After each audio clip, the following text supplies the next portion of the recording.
সবকিছু নগদ দেখাই দিলাম, এরপর হেদায়েতের মালিক কে? আল্লাহ। কপাল যদি খারাপ হয়, আমি হাফিজুর রহমান কেন, মক্কা মদিনার ইমাম কেন? রহমতের নবী যার চেহারা একবার দেখলে জাহান্নামের আগুন হারাম। রহমতের নবীর চেহারা এত সুন্দর, একবার নজর করলে পেটের ক্ষুধা থাকে না। সেই নবীকে একদিন আর দুদিন না, 13 বছর পর্যন্ত সামনে বসে দেখলো, বয়ান শুনলো, কিন্তু কালেমা পড়লো না। এর নাম কপাল। এর নাম কি? অন্যদিকে 27 বছরের যুবক হাতে একটা তরবারি নিয়ে যায়, নবীকে জবাই করবে। নবীজির চেহারার দিকে তাকাইয়া তরবারি ফালায় কয়, আমার কল্লা কেটে দেন, তার আগে কালেমার রশি আমার গলায় লাগায় দেন। কয় বছর বয়ান শুনছে? হ্যাঁ, 13 বছর বয়ান শুনলো, নবী দেখলো কালেমা কপালে নাই।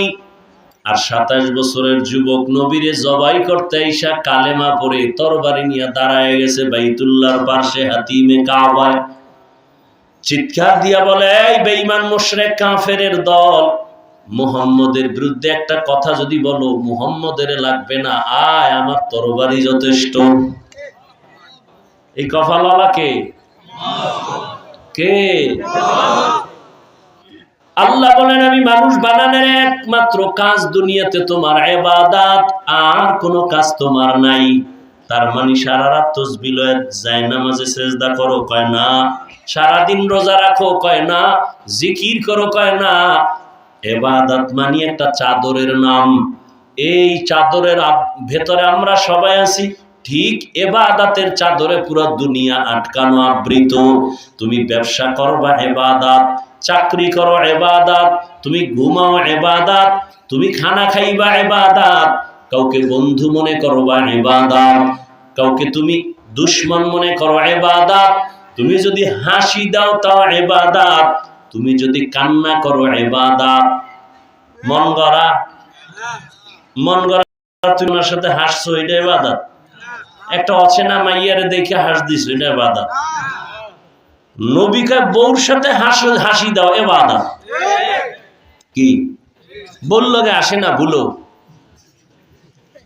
হাসে বেগানার সাথে। কি? আল্লাহ হেদায়েত দান করুন। তাহলে দুনিয়াতে যা করবেন সবই কি মন গড়া? কার আদর্শে? নবীজির। কার আদর্শে? আচ্ছা, নবীজির আদর্শটা কেমন? যুবকরা একটু খেয়াল করো। নবীজির আদর্শ থেকে আরো সুন্দর আদর্শ কারো কাছে আছে? থাকলে কও, আমি অন্তত আল্লাহর কসম খেয়ে বলি, নবীরটা বাদ দিয়া তারটা নিব। একজনে দাঁড়ায় যদি বলো যে হ্যাঁ হুজুর, নবীজির থেকে শেখ মুজিবুর রহমান সাহেবের আদর্শ ভালো, আল্লাহর কসম আমি নবীরটা বাদ দিয়া শেখ সাহেবেরটা নিব। যদি কেউ দাঁড়ায় বলো নবীজির আদর্শ থেকে জিয়াউর রহমান সাহেবের আদর্শ আরো ভালো, আল্লাহর কসম আমি নবীরটা বাদ দিয়া জিয়া সাহেবেরটা নিব, পারবি? শুধু কি জিয়া সাহেব আর শেখ সাহেব? এই জমিনে গণতন্ত্রের আদর্শ বিক্রি করেছে আব্রাহাম লিঙ্কন, পারছেনি শান্তি দিতে? গণতন্ত্রের জন্য মরে, মইরা খায় শহীদ। বলে না? বলে না? গণতন্ত্র জন্মদাতা আব্রাহাম লিঙ্কন,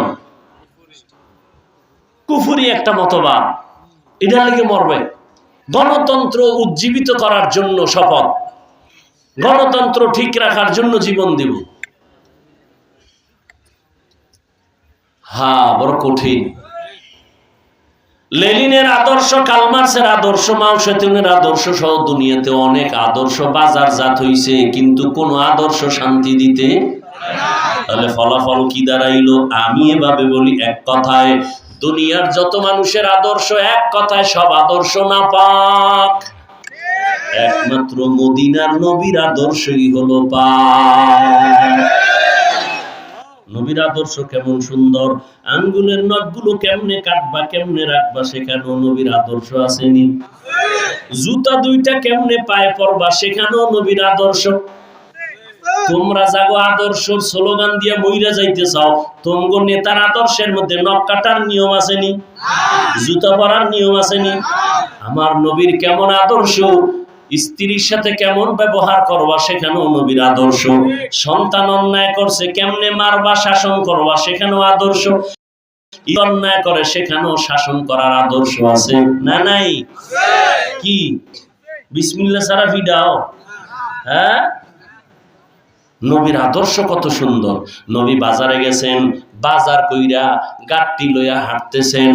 এক সাহাবী দৌড়ায় কয়, দো জাহানের সর্দার, আপনি গাট্টি নিবেন কেন? আমি নেই।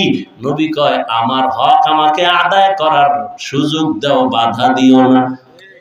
আমার ঘরের হক তো আমার আদায় করতে হবে। কি না আরেকজনে করবে? চারিদিক দিয়ে বেড়া দিছে, কি কয় পর্দা, ভিতরে সদরঘাট, মামতো ভাই, ফুফাতো ভাই, খালাতো ভাই, সব লাইন ক্লিয়ার। অথচ নবীজি বলছেন কঠোর ভাবে, মরণের তোমরা যেমন ভয় পাও, স্বামীর ভাইরেও তেমন ভয় পাইও। আর বিয়ে করার আগে যৌতুক চাই, কি কয় বিদেশ যাবো, ভিসা দেওয়া লাগবে। আপনাকে এলাকায় এই গজব নাই? তা কচু গাছের লগে গলায় দড়ি দিয়ে মরেন। যৌতুক যারা খায় জালেম, যারা দেয় তারাও জালেম। ওই ঘরের সন্তান নেককার হবে না, ওই ঘরের সন্তান মা বাবার জীবনে খেদমত করবে না, সব হারাম খোর। আল্লাহ যৌতুকের গজব থেকে এ দেশ ও জাতিকে হেফাজত করবে। ইসলামেও যৌতুক হারাম, সরকারি সংবিধানেও যৌতুক কি হারাম, এরপরও চলতেছে। কি হিসাবের মুরিদ আর কি তাবলিগওয়ালা। আমি মাঝে মাঝে কই, আগে ইমান মাফতে হইলে টের পাবা বিয়ার রাইট। মাইয়া ভোলা যখন বিয়ে দেয় তখন টের পাবা ইমানের স্কেল কত। উপরে বয়ে কিচ্ছু লাগবে না, আল্লাহর জন্য দিয়ে দিছি, তলে তলে এইটা দিল না, এটা মানবতা হইল। বিদেশের বিশালয় তো বিশালয়ে কি করবি? কয় বিয়া কইরা বিদেশ যাবো। তো তোর বউ পাহারা দেবে কেডা? আমার ছোট ভাই। হাসবেন না, আকাম চলে না? চলে না। ওর কামাই রুজিতে জীবনে বরকত হবে? এখানেও রসুলের আদর্শ। স্ত্রী রেখে কতদিন তুমি দূরে থাকতে পারবা, এখানেও রসুলের আদর্শ। এক কথায় মানুষের জীবনে দুনিয়াবি শান্তি, পরকালে মুক্তির জন্য একটাই প্রেসক্রিপশন, মদিনার রসুলের প্রেসক্রিপশন। ব্যবসা করবা নবীর তরিকায়, ইবাদত। নবীর তরিকায় যদি তুমি বাথরুমে যাও তাও ইবাদত। বাথরুমে হুজুরেরা যায়নি, তুমিও যাও, কিন্তু তোমারটা ইবাদত হয় না। আমি নবীর তরিকায় বাথরুমে যাই, কয় কেমনে? কয় ডান পাও দিয়া, বাম পা দিয়া ঢুকো, খালি মাথায় ঢুকবা না, খালি পায়ে বাথরুমে ঢুকবা না। বাম পা দিয়া ঢুইকা মাথায় যেন কিছু কাপড় থাকে, টুপি না হয় গামছা বা কোনো কাপড় দাও। কারণ বাথরুম হলো শয়তানের আড্ডাখানা, জিনের আড্ডাখানা। ওখানে গিয়া দুর্ঘটনায় পড়ে যায় মানুষ, মরিয়াও যায়। অতএব খালি পায়ে যাইও না। এবং তুমি বাথরুমে ঢুকার আগে দোয়া বইরা ঢুকো, কয় পারি না, অন্তত বিসমিল্লাহ বইলা ঢুকা যাও। এরপরে বাম পা দিয়া ঢুকো, পায়ে জুতা রাখো। বাথরুমে যখন বসবা হাঁটুর উপরে যেন কাপড় না উঠে, মদিনার নবীর সুন্নত। আবার যখন বসবা বাম পায়ের উপরে ভর করে বসো, সুন্নত। মক্কার মুশরিকরা কয় কেমন নবী বাথরুমের নিয়ম শিখায়? কয় আমি এমন নবী। তাহলে আমি নবীর তরিকায় বাথরুমে গেলাম, তুমিও বাথরুমে গেছো, তোমার তো তরিকা নাই ডান পাওয়ার, বাম পায়ের খবর নাই। কেন? তুমি যেই পরিমাণ খাইছো নিম্ন চাপ শুরু। আগে কয় দরজা খুইলা রাখ, খোলার টাইম নাই। এটা দিছে দৌড়, দৌড়ে একেবারে শীত পটাঙে পইরা মাথাটা ফাটায় ফেলাইছে। জুতারও খবর নাই, টুপিরও খবর নাই। আল্লাহ হেদায়েত দান করুন। নবীর তরিকায় বাথরুমে যাও, জীবনে দুর্ঘটনা হবে না বাথরুমে ইনশাআল্লাহ। তোমার পানির পিপাসা, পার্শ্বে বোতল, তুমিও বোতলের পানি গ্লাসে ডাকলা বা বোতলটা নিলা ছোট আধা লিটারের বোতল। আমারও পিপাসা লাগছে, পানি পান করি। তোমারটা ইবাদত হয় না, আমারটা হয় কেন? তুমি বোতলটা ধরা মাত্রই বিদ্যুতের মতো বাম হাত ধরে চলে গেছে, আমারটা ডান হাত চলে গেছে, তুমি বাম হাত দিয়া ডক ডক করে একটা টান মারলা, আধা লিটার নাই, আমিও পানি পান করলাম ওই আধা লিটার, তবে ডান হাত দিয়া এক টানে পান করি না, 3টা ধাক্কা লাগাইছি, সুন্নাত ইবাদত হয়ে গেছে। মোনাজাতের পরে সবাই বাড়ি যাবেন, বাড়ি গিয়া যারা মানের ছেলে, যারা মান একটু মোটামুটি ভদ্র, এরা ফ্রেশ হবে। আর কিছু অলক কি আছে, ওরা জুতো সহ ঘুমায় যাবে, ও ফ্রেশ হওয়ার টাইম আছে নি, যেখানে রাইত হেন কাই ফ্রেশ হবে। বাসায় গিয়ে কি ফ্রেশ হবে, বলে হাত ধুবে, চেহারাটা ধুবে, পাও ধুইবে। আমিও বাসায় গিয়ে এমনটাই করব, তবে আমারটা ইবাদত হবে। আমিও হাতটা সুন্দর করে ধুইব, চেহারাটা ধুইয়া, পা দুইটা ধুইয়া আমার হবে ওযু। কি হবে? তুমি ওই কামি করলা, কিন্তু ওযু তুমি নিয়ত করো নাই, তো ওযু কেমনে হবে? বড় কঠিন। নবীর আদর্শ সহজ, কোনো কঠিন কিছু না।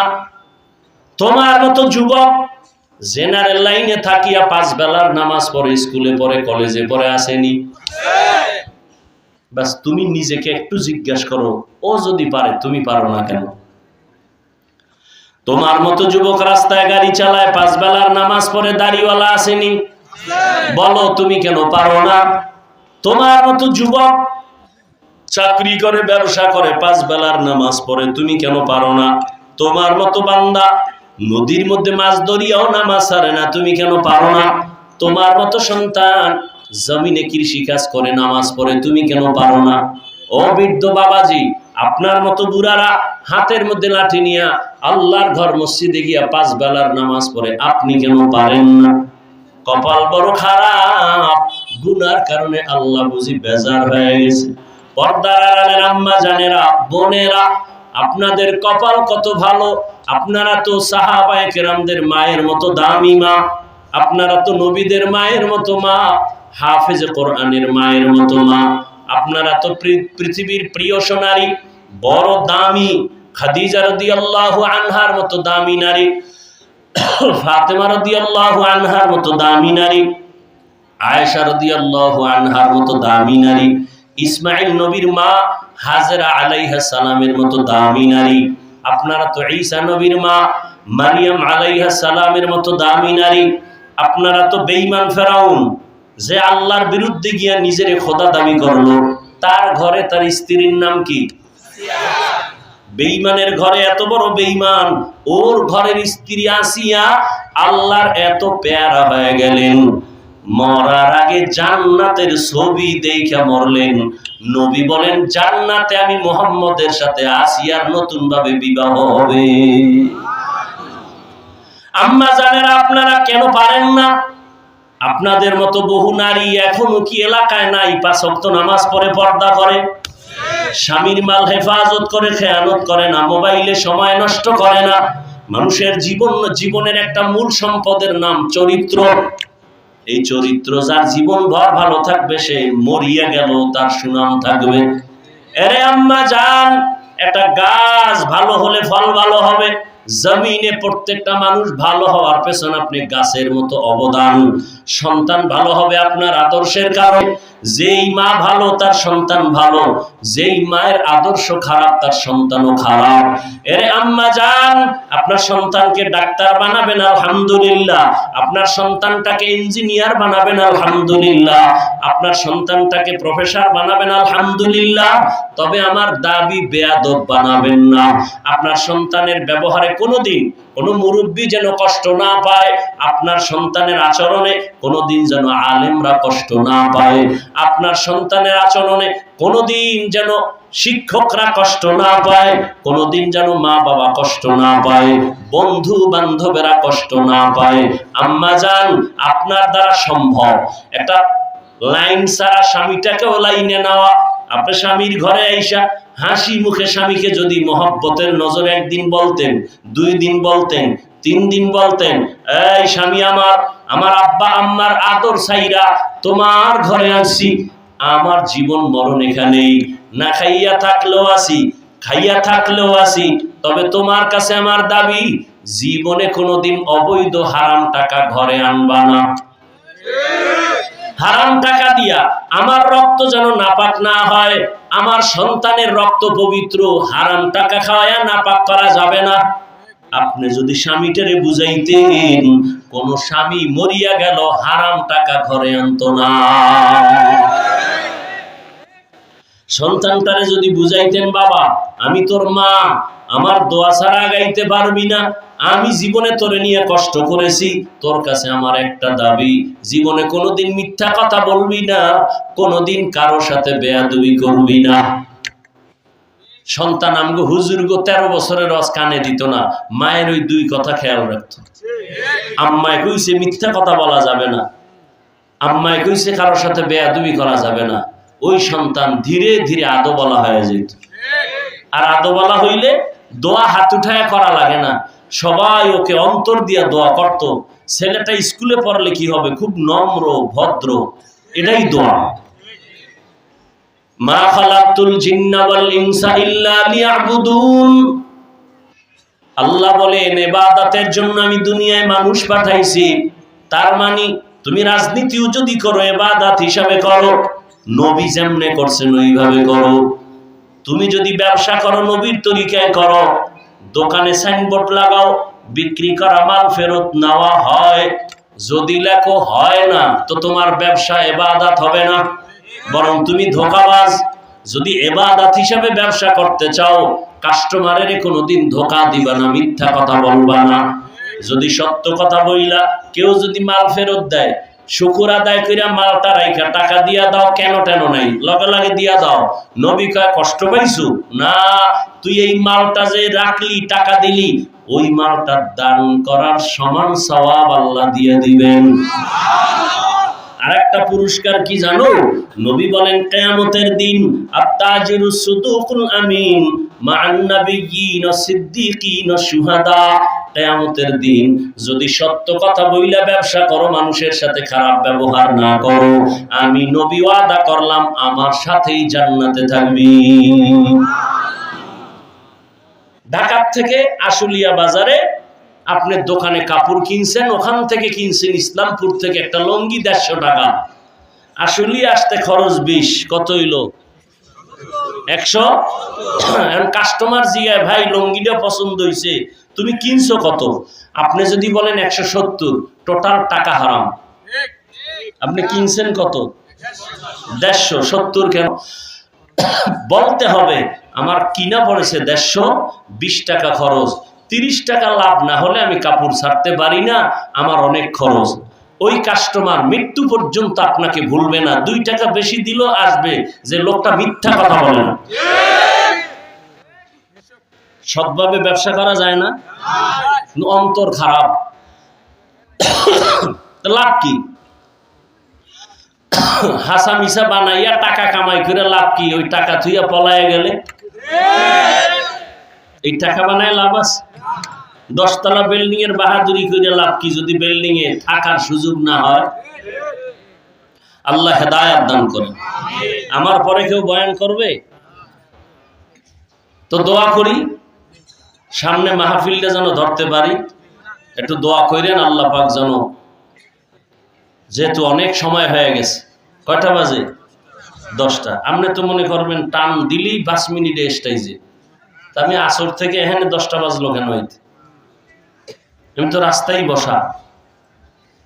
তো যাই হোক, ওয়াজ হেদায়েত না, শুরুতেই বলছি নবীকে দেখলো, বয়ান শুনলো, কালেমা নসিব হয় নাই।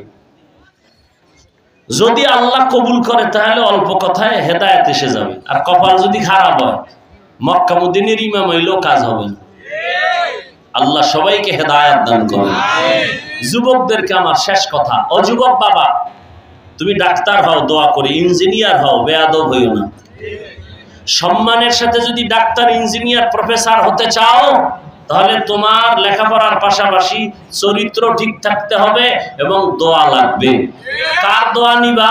তোমার জীবনের সফলতার প্রথম দোয়া মা বাবা, দ্বিতীয় দোয়া শিক্ষকের, তৃতীয় দোয়া উলামায়ে কেরাম, মুরব্বিদের, তাদের থেকে দোয়া নিও।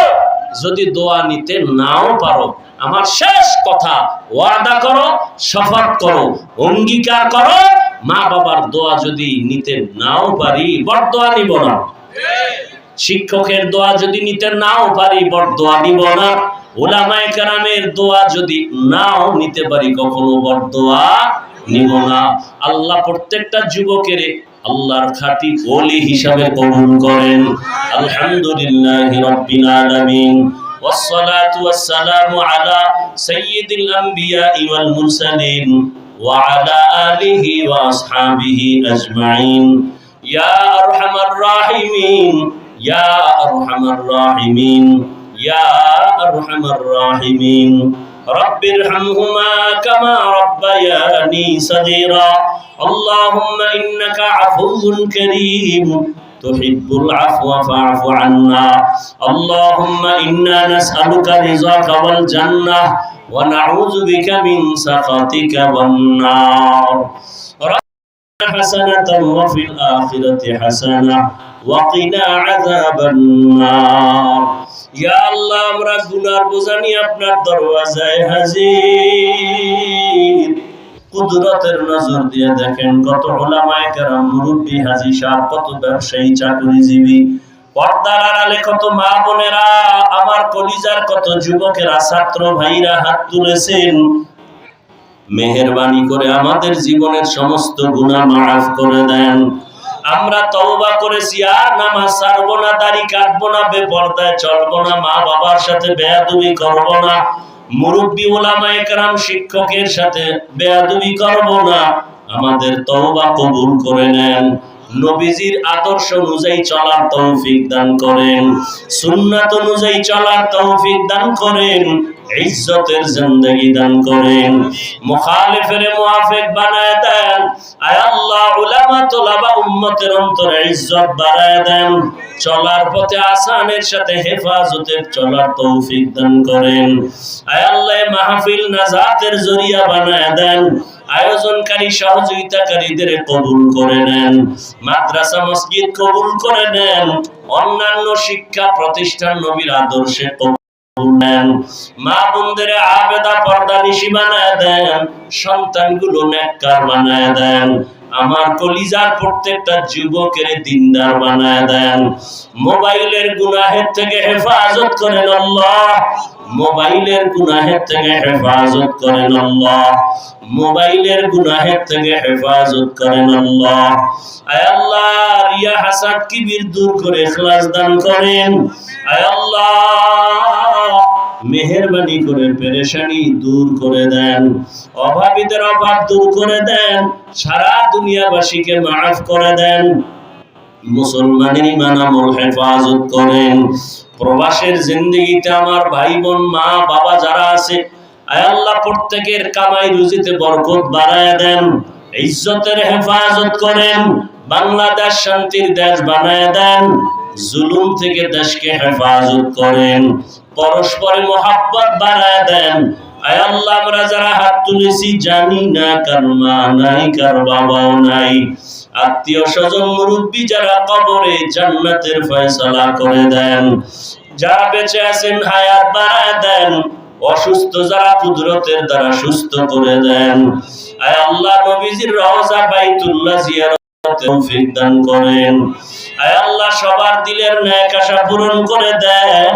দীর্ঘ নেক হায়াত দান করেন। সারা দুনিয়ায় খেদমতের জন্য কবুল করে নেন। আয় আল্লাহ, আওয়াজে কথায় রুহানিয়াতে স্পষ্টতা বাড়ায় দেন। নবীজির মহাব্বতে আমাদের সকলকে কবুল করে নেন। হাসবুনাল্লাহু ওয়া নি'মাল ওয়াকিল, নি'মাল মাওলা ওয়া নি'মান নাসির।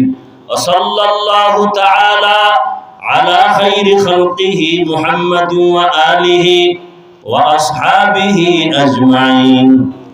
আমিন আমিন আমিন বিরহমাতিকা ইয়া আরহামার রাহিমিন।